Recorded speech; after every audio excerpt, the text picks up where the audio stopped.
Hello mga kaibigan, maligayang pagdating sa aking channel. Kasama mo ako sa isang magandang video. Ang pinakamahalagang agenda item sa mundo ng magazine sa mga huling araw ay ang tensyon sa pagitan ni Tuba Büyüküstün at ng kanyang dating asawang si Onur Sailak. Ngunit sa pagkakataong ito, nang mangyari ang insidente, naroon din ang kasintahan ni Tuba Büyüküstün na si Engin Akyurek. Ang mga pahayag ni Onur Sailak at ang mga nag-leak na dokumento tungkol sa relasyon ni Tuba Büyüküstün at Engin Akyurek ay nawalan ng pasensya sa sikat na aktor. Narito ang mga detalye na lumilikha ng isang kaganapan. Kamakailan, ang kanyang mga pahayag tungkol sa mga kaibigan ni Sailak na sina Tuba Büyüküstün at Engin Akyurek at ang kanyang mga pagpuna sa kanyang dating asawa ay nasa agenda.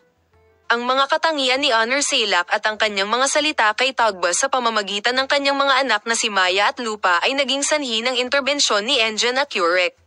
Si Engin Akyurek, na kilala sa kanyang pananahimik, sa pagkakataong ito ay hinamon niya si Onur Sailak. Sinabi ni Engin Akyurek sa kanyang social media account na ang lahat ng mga kaganapang ito ay lumampas na sa katanggap-tanggap na antas. Bilang isang ina, ginagawa ni Tuba ang lahat ng kanyang makakaya para sa kanyang mga anak.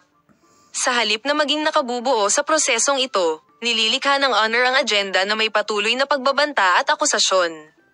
Ang pag-uugali na ito ay nakakapinsala hindi lamang sa mga bata kundi sa ating lahat.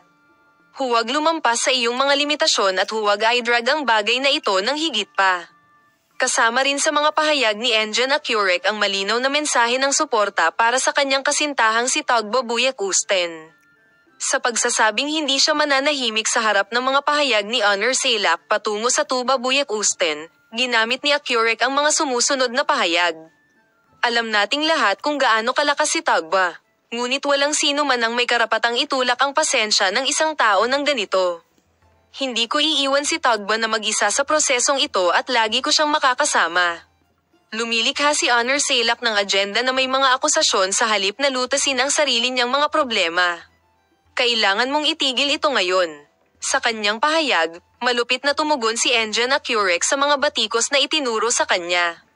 Patuloy kaming magbabahagi ng detalyadong impormasyon sa iyo, Palem. Makita ka sa mga bagong video.